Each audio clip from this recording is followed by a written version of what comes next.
Là tựa game đình đám và ngày càng thu hút đông đảo người chơi, thế nên vừa qua khi Honkai Impact 3 phát hành phiên bản cập nhật 4.7 càng làm khuấy đảo thêm cộng đồng game thủ.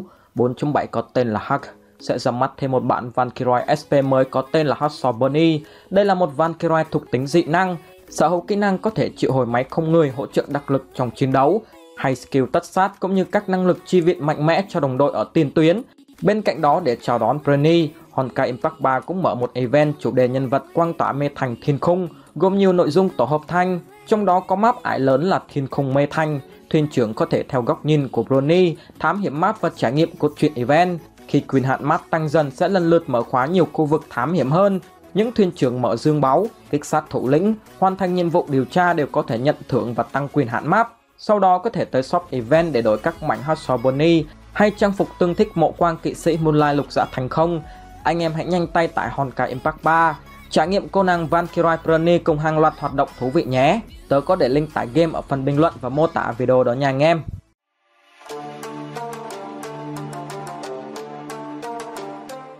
Xin chào 500 anh em, chào mừng anh em đã quay trở lại với Anime Wiki.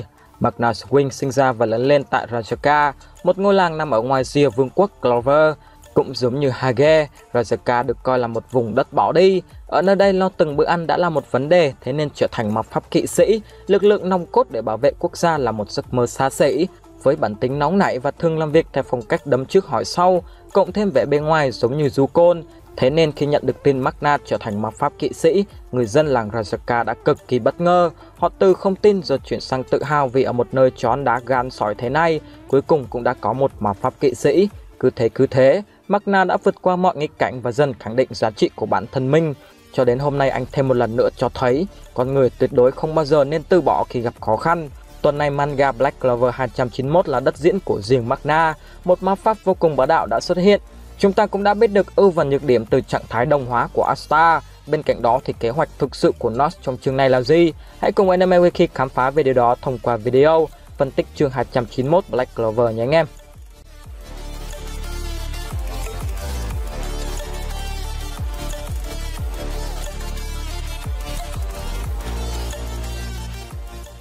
Chương truyện bắt đầu bằng hình ảnh đắp chiếu của Lilith trong bầu trời tuyết rơi lất phất, từng mảnh vỡ cơ thể của tên ác ma đang dần tan biến. Khá bất ngờ phải không anh em? Chúng ta còn chưa được chứng kiến hết sự bá đạo của Lilith thì hắn ta đã chết rồi. Ở bên dưới, Asta và Libe cũng đã tiếp đất an toàn. Họ cùng với Nox im lặng theo dõi cái chết của tên ác ma cao cấp, thực thể tưởng chừng không thể đánh bại. Nox phá vỡ bầu không khí im lặng khi chính thức công nhận thực lực của Asta và cho rằng cậu nhóc đã làm rất tốt, dù trạng thái đồng hóa vẫn chưa thực sự hoàn thiện. Thực tế thì trước đây đoàn phó này cũng đã nhắc đến điều đó, vì bản chất khế ước bình đẳng nên Asta sẽ gặp những vấn đề nhất định khi khai thác sức mạnh của Libe. Trong lần đầu tiên kích hoạt được đồng hóa, Asta chỉ có thể duy trì vài giây ngắn ngủi. Cũng vì thế để đạt được 5 phút đồng hóa thì chắc chắn ở khoảng thời gian tự luyện tập, não cơ đã phải cực kỳ nỗ lực. Cơ màn chưa hoàn thiện đã rượt tên ác ma mạnh hơn cả Hắc Tam như Exeter rượt chó, thì phun sức mạnh còn bá đạo đến mức nào nữa. Asta cũng tỏ ra thực sự phấn khích khi nghe được những lời khen từ Nox. Chính người anh này đã tin tưởng và giúp đỡ cậu đứng lên sau cú sốc Yami bị bắt đi. Nox cũng là người đã từng bước hướng dẫn Asta cách khai thác sức mạnh ác ma, lạnh lùng cứng rắn nhưng cũng không kém phần sâu sắc. Tất cả điều đó khiến Asta chợt nhớ đến hình ảnh của đoàn trưởng Yami, người từng duy nhất chấp nhận cậu vào quân đoàn. Thế nhưng Nox thì ngược lại, tính cách tự do và tràn đầy sức sống của Asta khiến anh nhớ đến bản thân trong quá khứ. Ngày đó trước khi vợ yêu Yami gia nhập ma pháp kỵ sĩ, cặp đôi bóng tối này đã tung hoành ngang dọc khắp con phố, sống một cuộc sống tự do và làm những gì mình yêu thích. Đó cũng chính là những kỷ niệm đẹp nhất trong cuộc đời đoàn phó này. Hai, chả trách ghét Yami đến vậy, yêu quá rồi đâm ra hận anh em ạ. Và đoạn tình tứ đậm mùi dầu ăn giữa hai anh em họ kết thúc khi Asta quay trở lại với thực tế.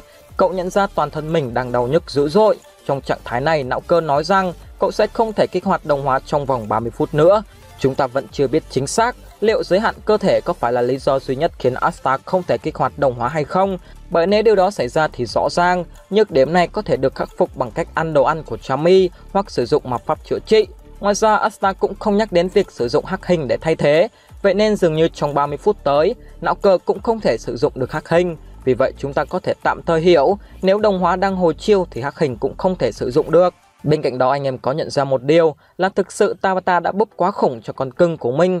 Còn nhớ khi Asta học được cách sử dụng hắc hình ở chapter 97, cậu cũng chỉ có thể kích hoạt nó 2 lần trong một ngày, mãi cho đến trận chiến với Jagred ở những chương 200. Sau khi khan cổ với thần chú vượt qua giới hạn, não cơ mới nâng được lên thành 2,5 lần trong một ngày. Thế nhưng giờ đây đồng hóa, thứ khiến Asta bất khả chiến bại lại có thể kích hoạt sau mỗi nửa tiếng đồng hồ, đồng nghĩa là một ngày não cơ có thể sử dụng kỹ năng này tối đa 12 lần. Thực sự quá ấn tượng phải không nào? Thế nhưng đó là điểm mạnh cũng là điểm yếu của kỹ năng này, bởi với những trận chiến sống còn thì 30 phút là khoảng thời gian quá dài, và đương nhiên Nuts cũng nhận ra điều đó. Nhưng mọi khi trong đầu đoàn phó lại tiếp tục lên kế hoạch, từng quân cờ và từng nước đi đã hiện lên. Theo đó ở bên ngoài lâu đài, Fuegoleon đang khạc lửa nhiệt tình vào đám ác ma cấp thấp. Cách đó không xa, chị gái của anh cũng đang tập đấm boxing với con ma thân. Cùng lúc đó thì ở bên trong lâu đài, Hắc Tam với 100% sức mạnh đang đàn áp các chiến binh Clover. Chúng chấn giữ 3 góc tạo thành 3 mũi nhọn tam giác để xúc tác cho Killer Frost.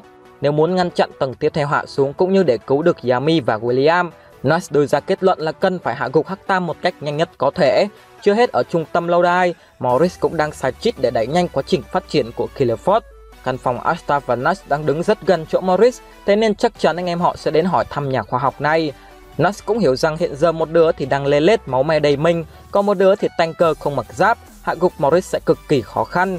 Tuy vậy anh cũng quyết định thử, và nếu tình hình trở nên tệ hơn thì 3 chấm.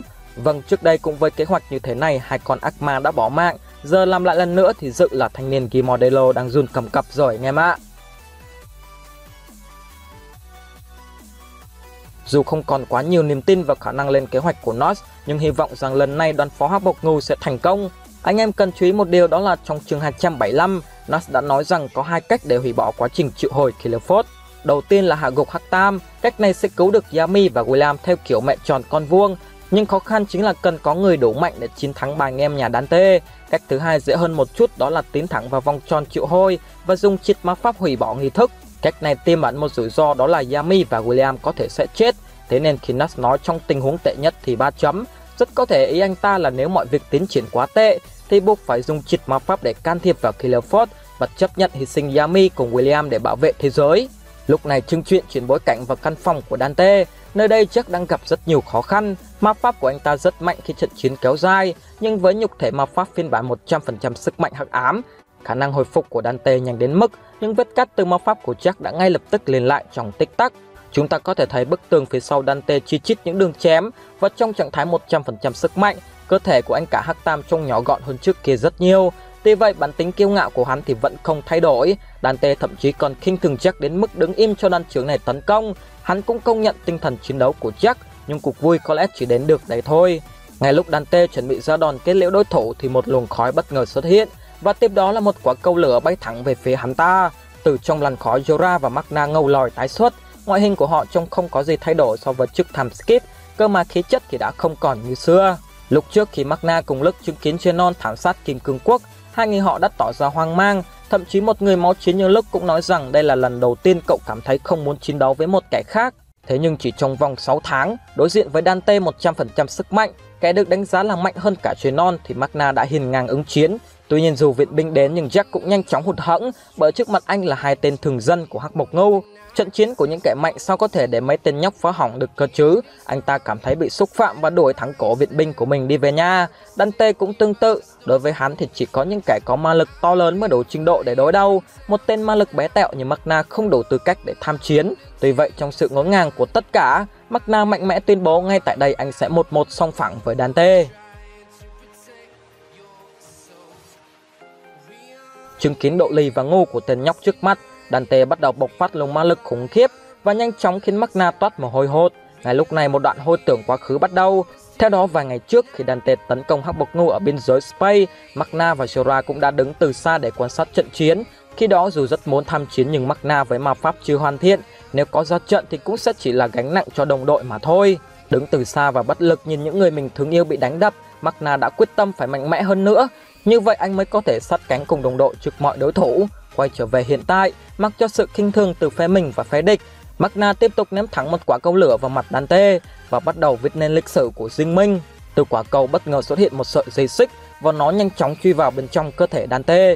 Chưa kịp định hình chuyện quái quỷ gì đang xảy ra thì bất ngờ hơn nữa khi trạng thái 100% sức mạnh của hắn biến mất. Theo đó đây là một ma pháp ràng buộc có tên là sợi xích trói hồn. Thứ sẽ tạo ra liên kết và lấy đi một nửa sức mạnh của đối thủ. Đáng sợ hơn là sức mạnh đó sẽ thuộc về Magna.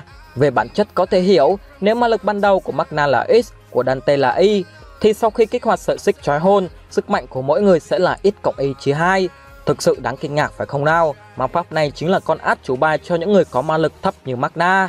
Theo đó, chính Magna đã tạo ra kỹ năng này. Trong chương 8 Black Clover, chúng ta cũng từng thấy một ma pháp tương tự từ anh chàng này. Đó là tạo ra một sợi dây xích trói buộc và phong ấn tạm thời sức mạnh của mục tiêu. Đây rất có thể chính là bản nâng cấp từ chiêu thức đó, nhưng nó quá là bá đạo. Tuy vậy, chúng ta có thể nhận thấy ma pháp này chỉ lấy đi ma lực từ mục tiêu, thế nên nó sẽ gặp khó khăn trước những đối thủ thuần về tốc độ và kỹ năng chiến đấu. Vậy nên anh em nào nghĩ đến cảnh Magna xài ma pháp này để đập đầu Yami thì tớ thấy có vẻ không được khả quan cho lắm đâu.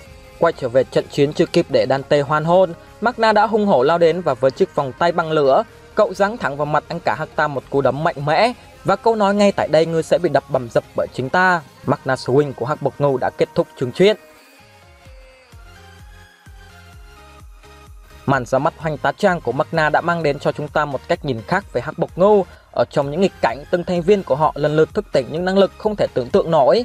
Gray với khả năng biến đổi vật chất ở mức độ tế bào, Vanessa có thể thay đổi số mệnh, Chami hồi phục bất tận, Asta với con bài đồng hóa bất khả chiến bại.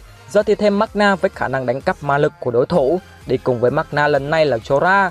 Năng lực của thiên tài đặt bẫy này sau time skip vẫn chưa được hé lộ. Với việc Magna ở lại solo với Dante thì rất có thể Jorah sẽ đến hỗ trợ một trận chiến khác.